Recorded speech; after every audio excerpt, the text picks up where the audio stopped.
Hello, ladies and gentlemen, and welcome back to the Ultimate Doctor Who Marathon.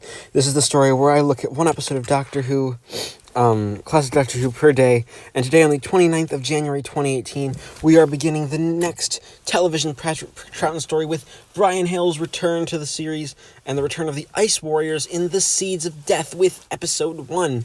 And the first thing that really strikes you about this one, Michael Ferguson, who directed the man responsible for directing The War Machines all the way back in season 3, returns to the Doctor Who production team and directs this story. And his direction style is, he's not Douglas Camfield.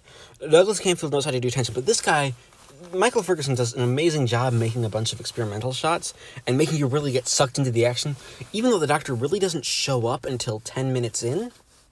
And even then, they don't really get part of the plot in this episode.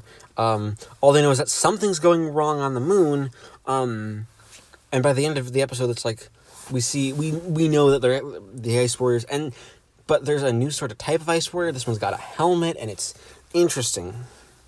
This episode does a lot of just interesting things, with the Ice Warriors already, and, it's starting with new ideas and a new bout of inspiration, which is really good for the story, because I wouldn't want to retread of the Ice Warrior, of just redoing the Ice Warriors. This time, we already have an epic scale. We're heading between the moon and Earth, where there's a Moonbase. We have TMAT, which is like transmat. It's going wrong.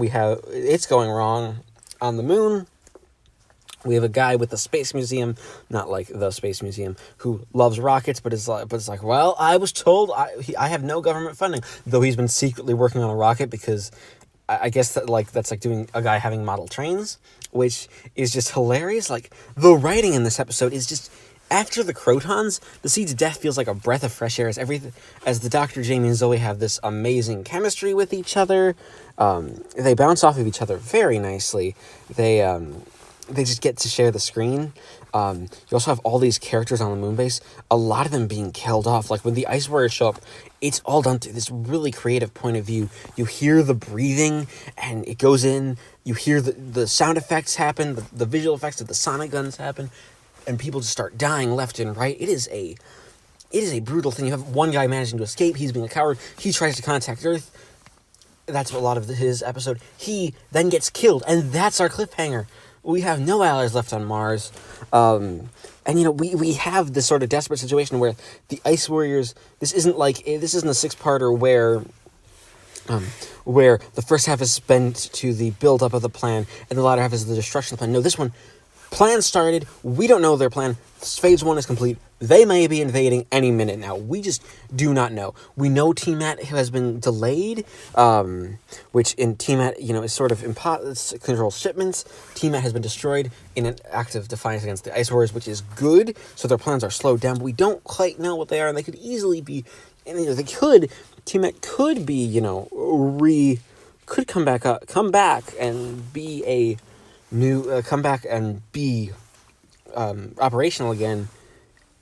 By the end of the episode, we don't know. By the end of the next episode, this is just it. The writing is really top notch. My only complaint: it's a little overly long. The episode just sort of feels a little too long for my tastes. But it's a good start to the story. Like, the direction is great, the acting is great. We have this woman, Gia Kelly, who is she's essentially Zoe. She's not Zoe, but there's similarities to Zoe, where she's, cat suited and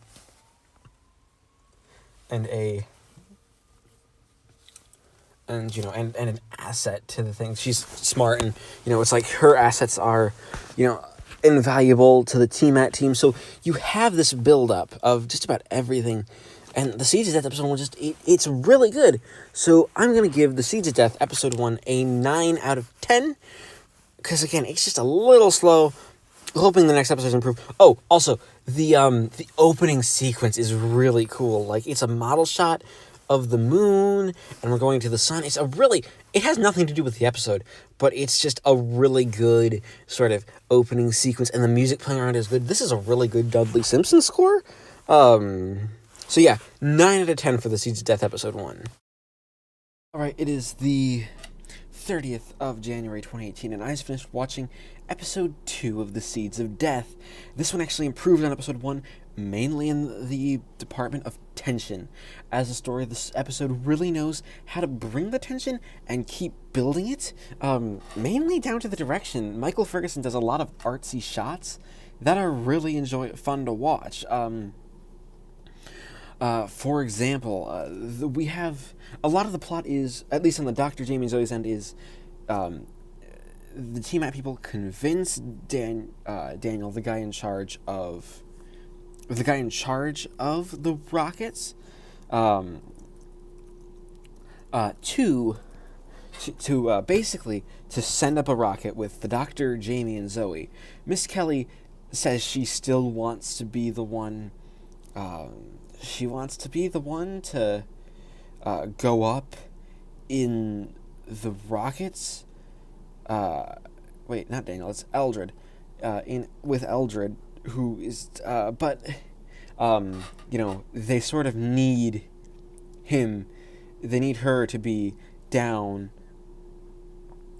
They need her to be down on the Earth. Basically, it's just in case something goes wrong. She's the one that really knows T-Mat. She isn't the one.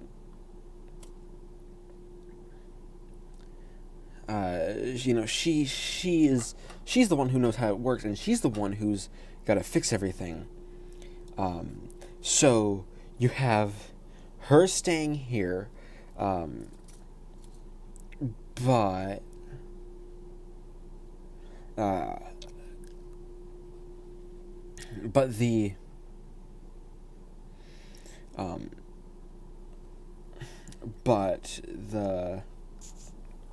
the Dr. Jamie and Zoe, they end up being the ones to go up in the rocket, and a lot of the episodes is them going into the rocket and essentially waiting out the story there. Like, you have this amazing tension for this half of the episode where the rocket's going up.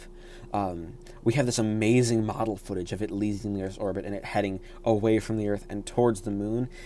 It probably wouldn't be done by today's standards, but the way that everything goes looks really, really good. So you have that, plus just the fact that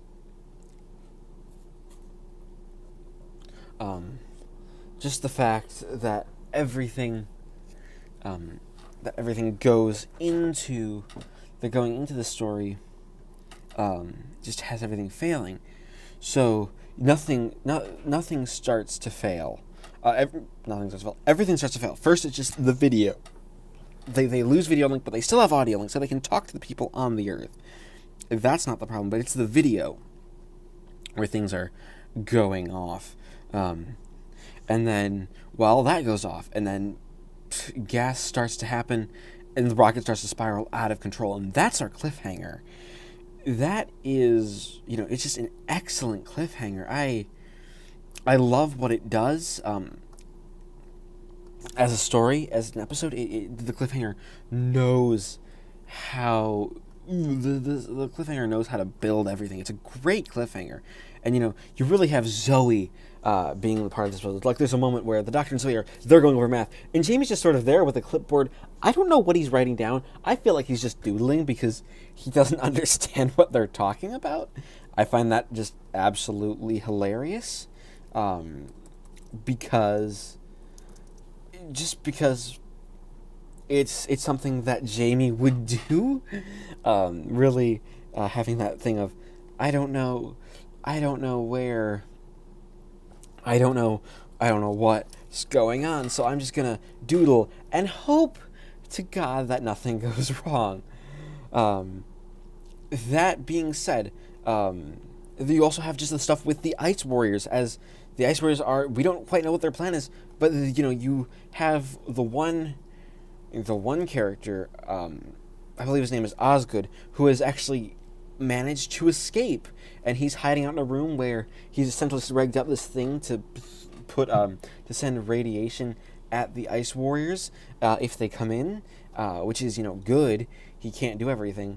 Like, there are a lot of really good shots. There's a countdown shot that's really cool. The model work is good. The shots where the Ice Warriors dying is really good. Wait, no, his name is Phipps. So, Osgood is the one who died in episode 1. It's really hard to remember who all these characters are. You have Fusham, who's working with the Ice Warriors, and, they're getting their plan ready.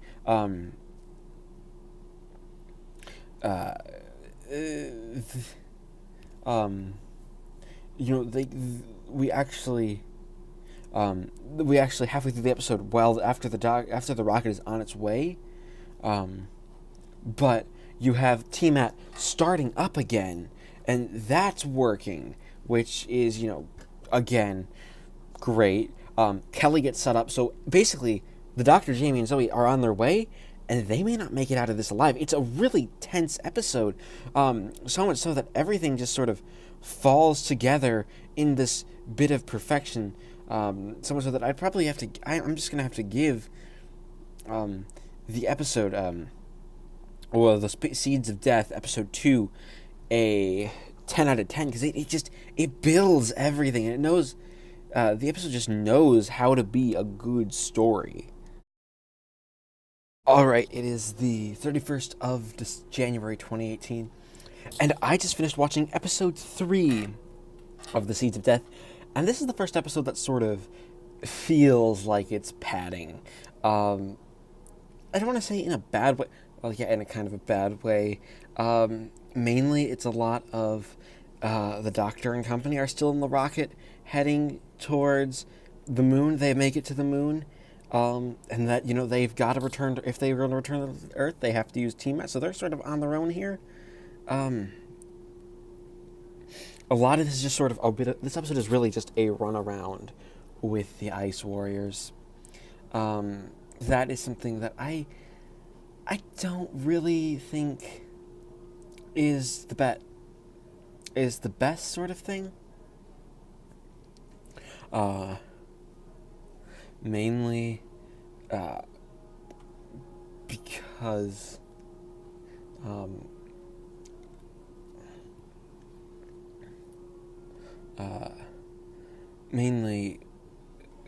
it's one of those episodes that you have a lot of really good stuff with the Ice Warriors running around, and I like the Ice Warriors, don't get me wrong, they're great, they're a great threat. Slar is a great villain.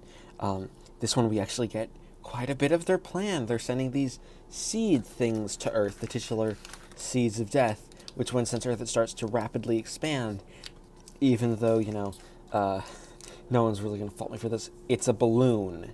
That's all the seed pod is. It's just this balloon, which is really funny. It's a funny little effect, and I like it. I really do like it. It's a good effect, and the ending is a bit off in places, but it's creepy. It's just that this episode feels a lot like it's trying to pad out the runtime, and basically because it doesn't seem to know, the story doesn't really know, I don't quite know where I'm going, so I'm just gonna let things be until I figure that whole deal out. Not a lot of happens. Jamie and Zoe and the Doctor running around, everything is cool. The fact that everything is pretty much, everything could be going wrong, and probably is, which is really, really good for the story as a whole. Like, you get the feeling that things aren't working the way they should, and, everyone's trying not to panic. Even though panicking is probably a legitimate option by now. Like, we could easily start panicking, and because, Miss Kelly's on the moon is cut off from Earth, the Martians have control of the moon. Fusham is still working with the Martians, even though he seems to want to, go back and be for his own species. It's just sort of it's either this or die, so I don't want to do this whole death thing, so we're just gonna have me be alive and everything. And I'm just going to try to stay alive. So yeah, that's really where the crux of the story comes. So I'm going to give The Seeds of Death, Episode 3, an 8 out of 10, because it's good. It's just not been as good as the other two parts. Alright, it's the 1st of February 2018, and I just finished watching The Seeds of Death, Episode 4, which is another filler episode, pretty much. It's a really, really good filler episode. Don't get me wrong, it's a great episode. It's very entertaining. You have really the seeds actually come into play. That's what they sent through the TMAT, and it expands and explodes, killing a guy because of oxygen deprivation, which is one of those interesting sort of ideas that it's like, well, how? Because it's a seed. And it turns out they're actually reproducing and creating this foam stuff. And you have just this mounting tension as, you think the world might just be in danger. Like an ice warrior actually gets down on Earth to oversee all this, at least in England. And then there's supposed to be this implication that the ice warriors that are, this isn't the only one, they're also going all around the world and doing it that way. But still, that is just it's a cool image. It's also a very creepy image because you get this feeling that everything might not be going well for the Doctor, mainly because the Doctor's knocked out through this one. A lot of this is, there's a lot on the moon. Jamie and Zoe are going through these ventilation ducts, basically to try to take control of TMAT and warm the place back up, possibly to kill the Ice Warriors. Again, you have this, but a lot of it is just filler, is the problem here with this episode. The cliffhanger is probably my favorite cliffhanger, because you have Zoe essentially trying to sneak while everybody's looking the other way in through the control room and turning it on, which, was something that, it has to be done. And just as she's halfway there, she gets spotted. And she's working with this guy who is completely claustrophobic because he's seen all his friends die. Fuchsium has betrayed them and has started to work with the Ice Warriors. Basically, it's not a good situation for anyone involved at TMAT right now. There's the biggest chance is probably, everyone's gonna end up dead by the end of this. So, we're just sort of trying to get to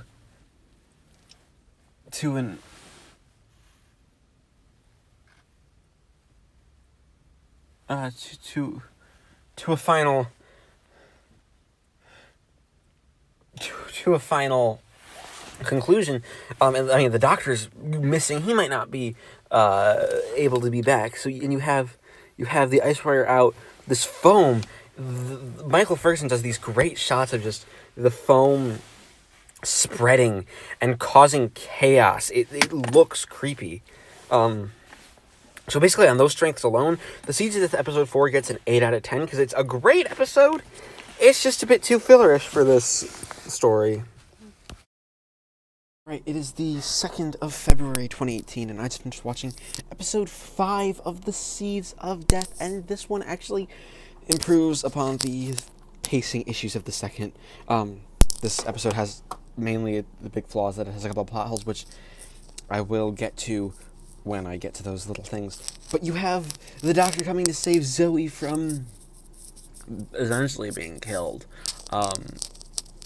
She has her time to shine in the spotlight, and we incapacitate the Ice Warrior and get everyone back down on Earth, while Fuchsium, not really saying what he's gonna do, essentially tries his hardest, and this dude is really trying, basically tries his hardest to,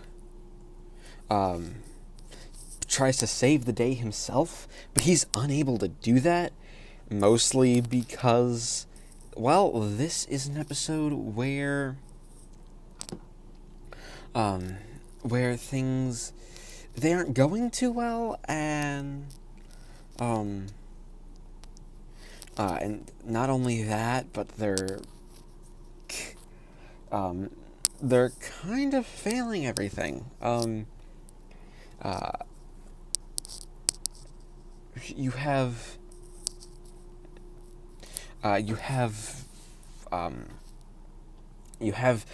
the foam. It's just expanding and covering everything, and the ice warrior has gone to basically the place where the weather is controlled.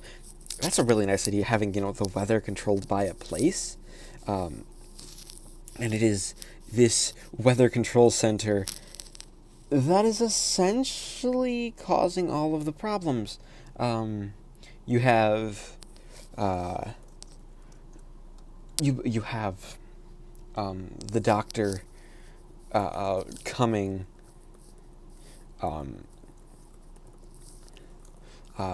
to it. Jamie and Zoe are there basically trying to see if they can get the water back, getting it to rain, only because the Doctor figures out that if the rain comes, they'll actually be able to stop all of this, and you will actually get a reason. You'll actually get a reason. You'll actually get the feeling that, hey, you'll get everything to be back to normal. Which is, it's a great idea. Like, you have this whole build up to the ending being that, and it's a strong build up, and it's a strong conclusion. You have the story really doing a good job at making it feel like we've got a full, complete. You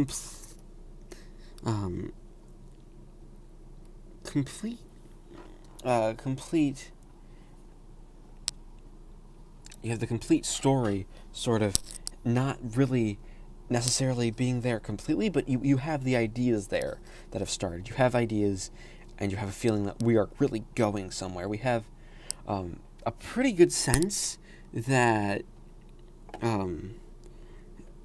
that the Doctor and company the Doctor really knows what's going on. He knows that if this gets done, if he does this correctly, he will be able to save everyone.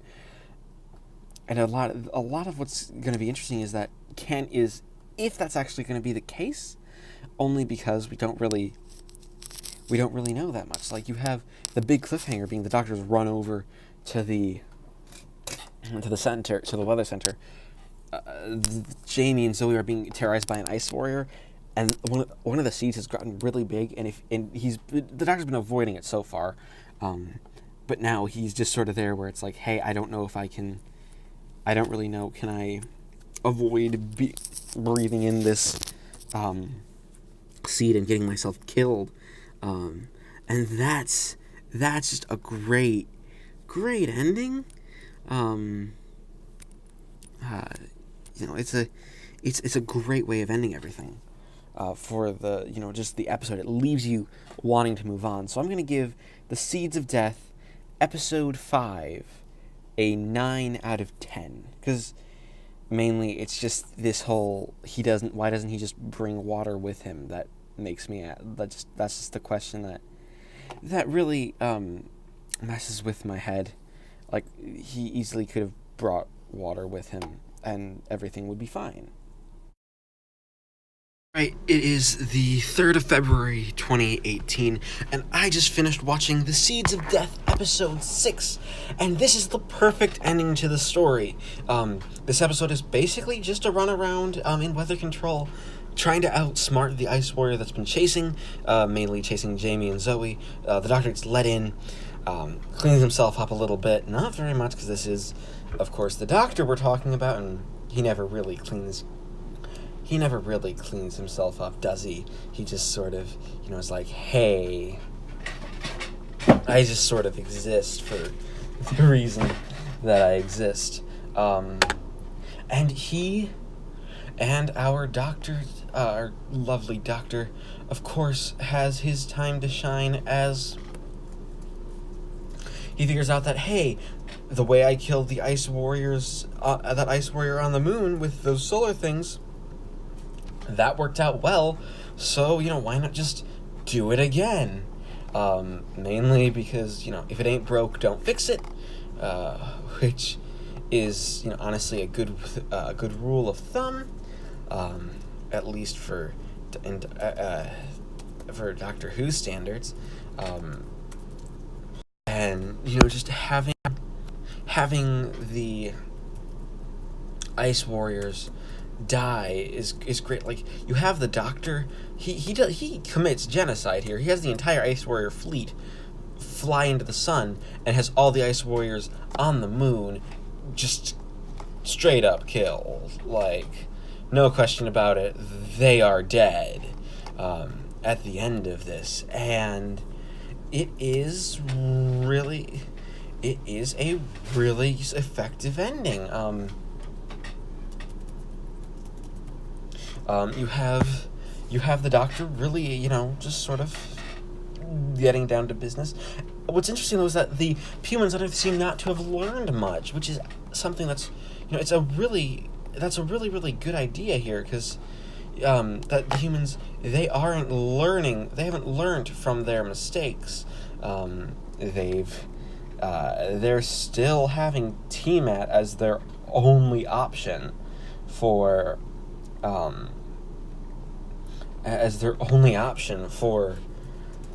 basically for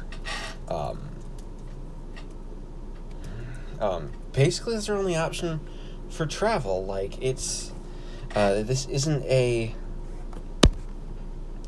haven't discovered a new way to travel, and they haven't fixed the error of their ways. They're still traveling by Tiamat, and that's just a great way to end the story. So I'm going to give The Seeds of Death, Episode 6, a complete 10 out of 10. And Episode 6 was the final episode of the story, so then we take the scores of each of the previous episodes, add them all up, and average them together to give The Seeds of Death a final score of 9.16 out of 10. Thank you, everybody, for watching this installment of the Ultimate Doctor Who Marathon. Please leave a like, comment, if you haven't already, and subscribe if you haven't already. And next time, we'll be taking a look at our final Patrick Troughton audio drama for the marathon with Lords of the Red Planet.